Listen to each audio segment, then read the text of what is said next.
you a parent of a child that is scared of talking?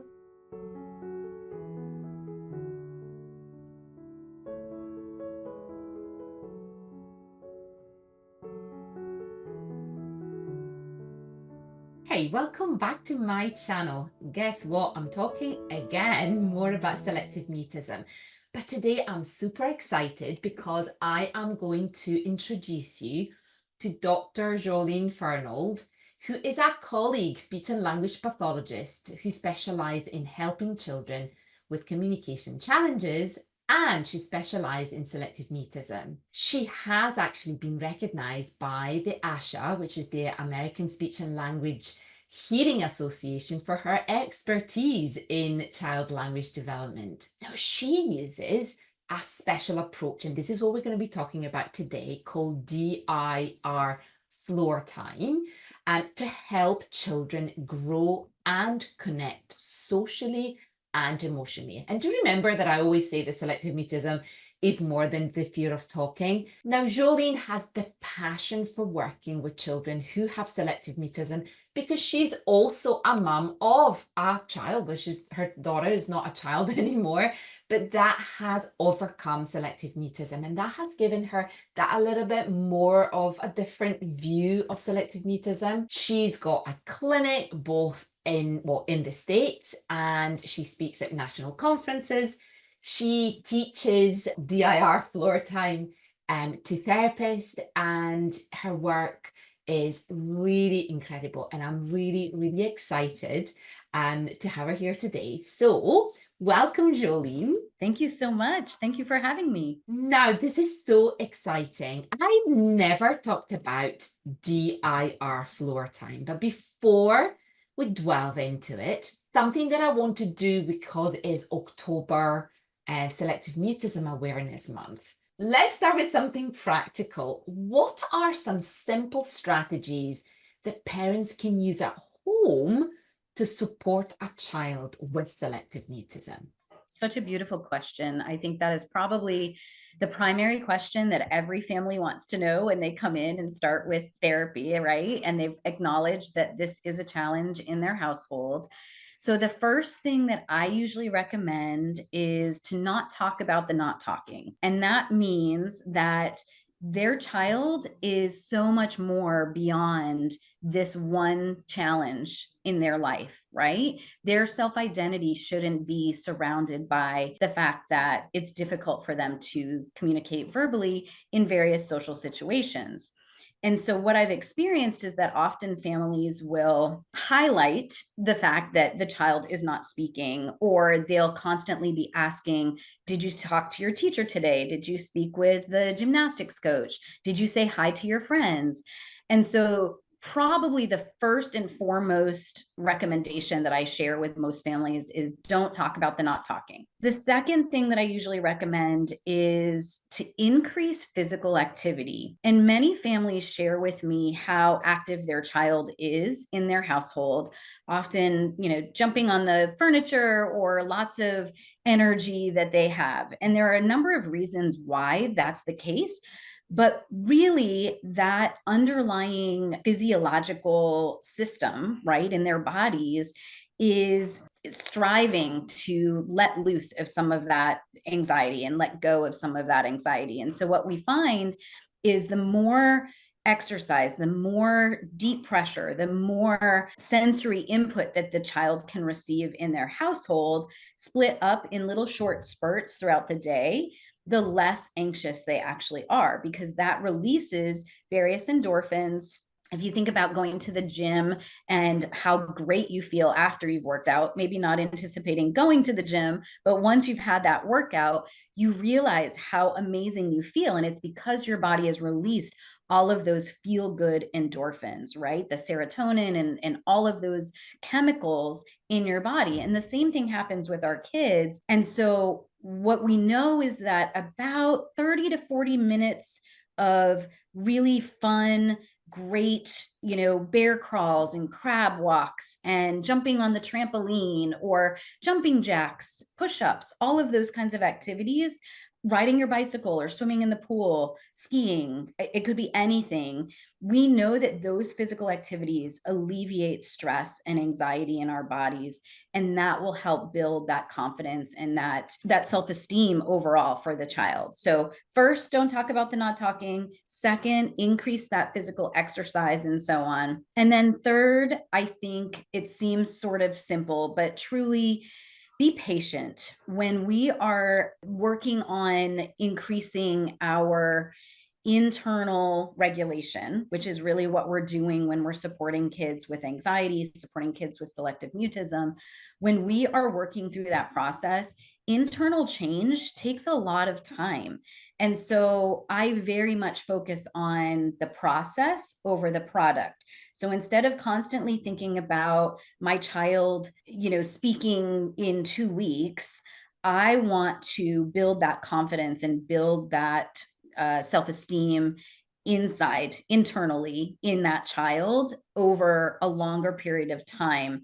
And so we may not see those changes on the outside right away, but as we continue to push forward and we're patient, those changes are happening. And so to just remind ourselves, process over product is the way that I think of it, so that we are going through it. I think of that going on a bear hunt song. You can't go over it, you can't go under it, you have to go through it, right? And so for families to just be with your child and just be patient and go through that process, and most likely on the other end, you will be extremely pleased with the progress that your child's made. I absolutely love it. And I would like you to think about it. And what are you going to try? Number one, number two, number three, what have you tried so far? Let us know, because for us it's really important for you to hear it, but also for you to try it. Okay, so the second question. We mentioned DIR floor time, which is an approach that you use, you teach, you've co-created a school where you live in the States, and you will find all the links for Joleen right in the description below. But how does this approach help children with selective mutism really develop their communication skills? Most people aren't familiar with DIR floor time. So first, let me just share a little bit about the acronym, the D, the I, and the R. So the D is speaking to the social emotional development of ourselves. Most people think about developmental milestones related to how young a child first starts to walk, or how young they are when they first start to talk, right? When we think about those basic milestones. But we have social emotional milestones that are also really important. And briefly, those first 4 main milestones are regulation, which makes sense. The more regulated you are, right? That's our foundation. Think about little babies that are becoming regulated. Then secondly, we think about engagement. If you're regulated, you can begin to engage with others and connect, woo them in, that we like to think about, right? That drawing somebody into your world and having this relationship. And then third, we shift into purposeful communication. Again, don't think of it exactly as a stepwise ladder, first this, then this, and so on. I like to think of it more of a slinky or a funnel, where it kind of can expand and collapse. So you may have somebody who is still working on regulation, but they're also sort of working at capacity 3, which is purposeful communication. And then finally, you get up to the 4th capacity, which is social problem solving. So many of our kids who are needing support for their communication because of their SM, they are working at 1, 2, 3, and 4 in this slinky, where they're constantly working on their self-regulation.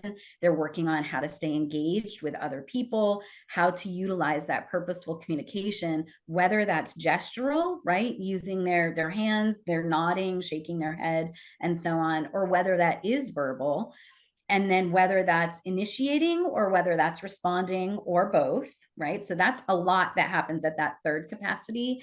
And then 4th, we're looking at social problem solving. We know kids learn to problem solve on the playground. We know that they learn to problem solve in their little camps or after school activities and so on. But if we're not engaging, if we're not regulated, if we're not utilizing purposeful communication, it increases that challenge to problem solve. And so we want to support that D in DIR for those emotional developmental capacities. Then we look at the I in DIR, which stands for individual differences. No two children are exactly alike. So you could tell me that you support a child who is 6 years old, female, she's in first grade, and she has a two-parent household and all the things, right? Those could be exactly the same. But this young lady's speech and language skills, her sensory and motor skills, her motor planning, which is how she carries out those physical motor activities in her body, all of those are somehow different from another peer that may look exactly the same, have the same diagnoses, and so on. So I prefer to not think about diagnoses per se, but think about those individual differences, because then that tells us what is unique and special about that one particular child. What are their strengths, not only weaknesses, but what are their strengths? And then what are those areas for growth that we can then support? So D, social emotional development, I, individual differences, and then R is relationships. Everything that we do is founded in powerful, positive, wonderful relationships. And so we want to build those relationships and strengthen those relationships so that that child continues to feel successful, with their connections and those that they are interacting with. So that's where the DIR comes from. And then floor time is really the intervention strategy where we allow the child to take the lead.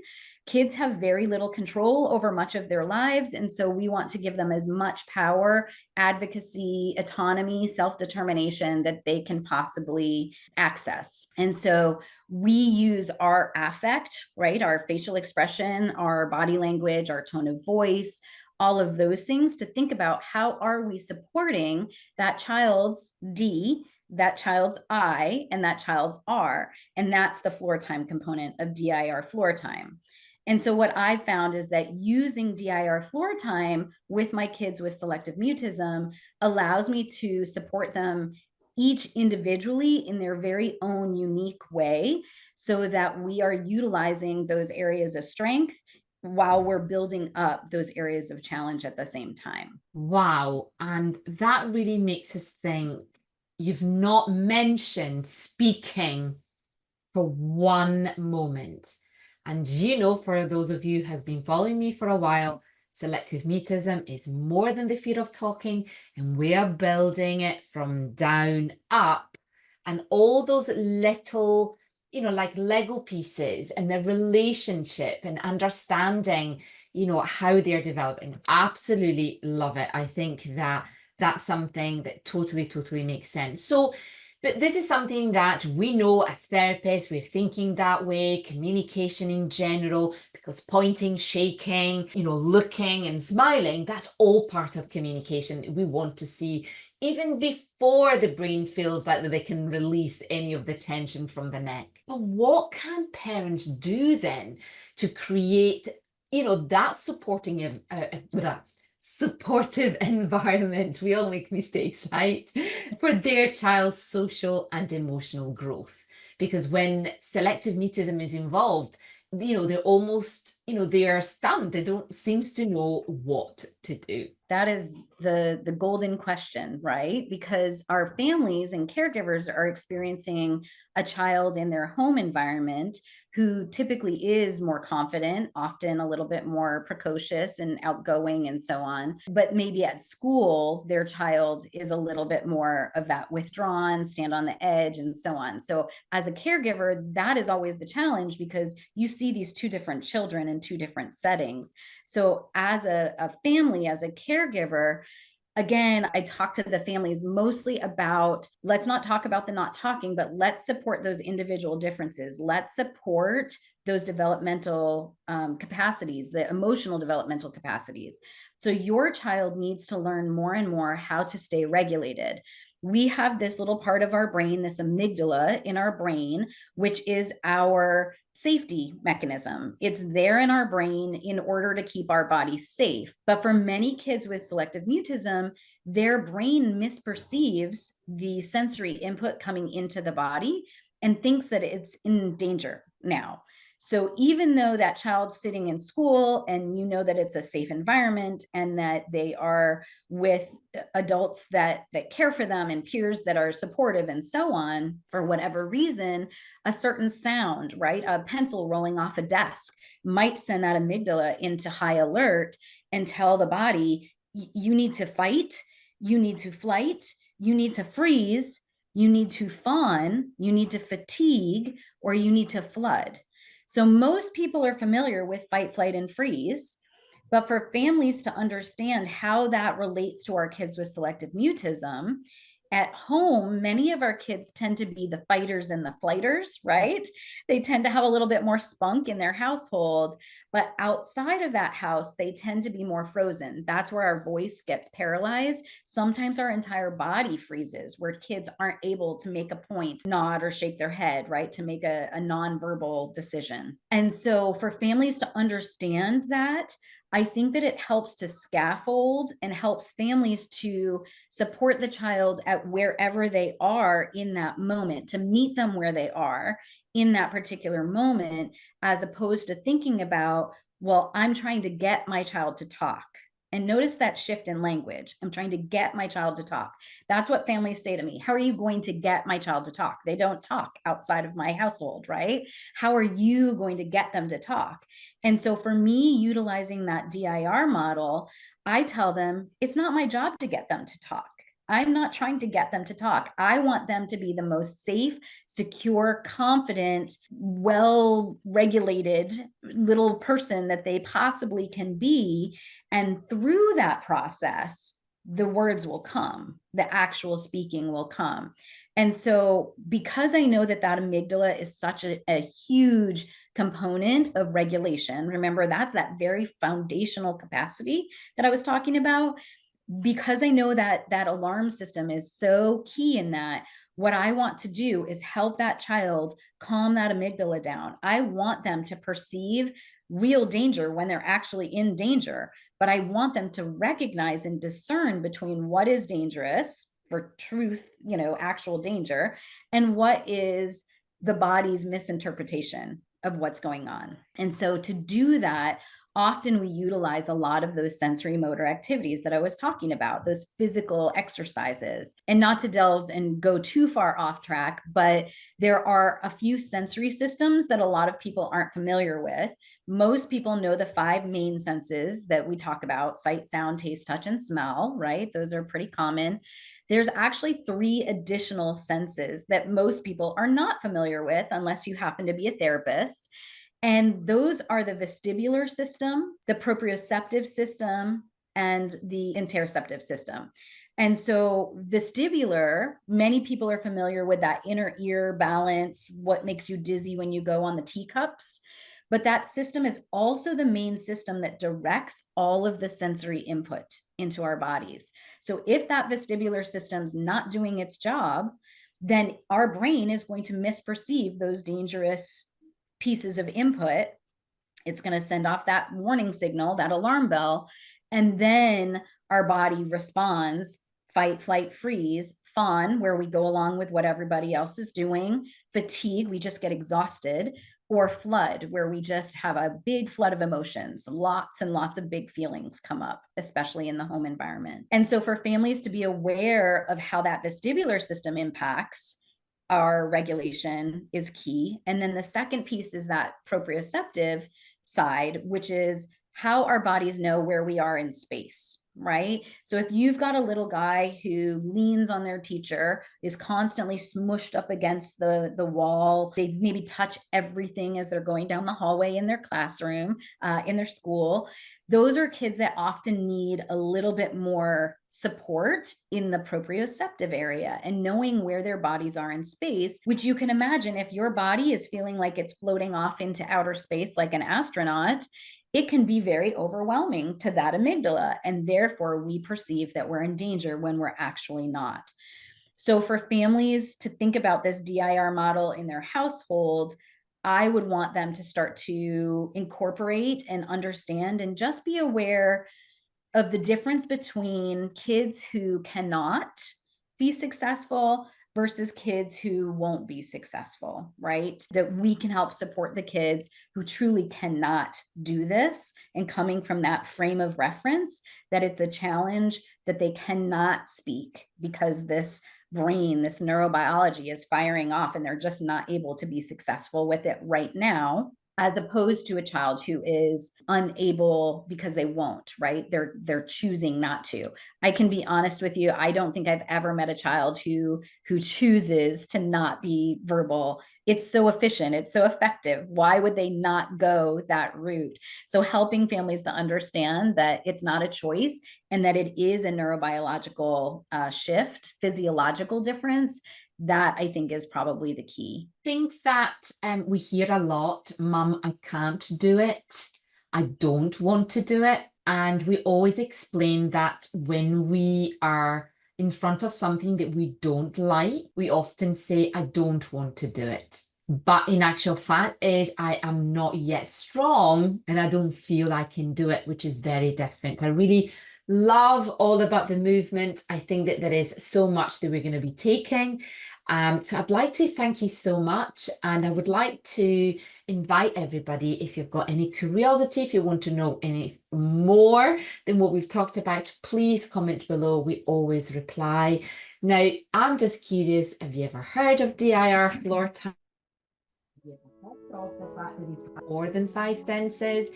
Whatever it is that is your learning, please feel free to share with anybody that is learning about selective mutism.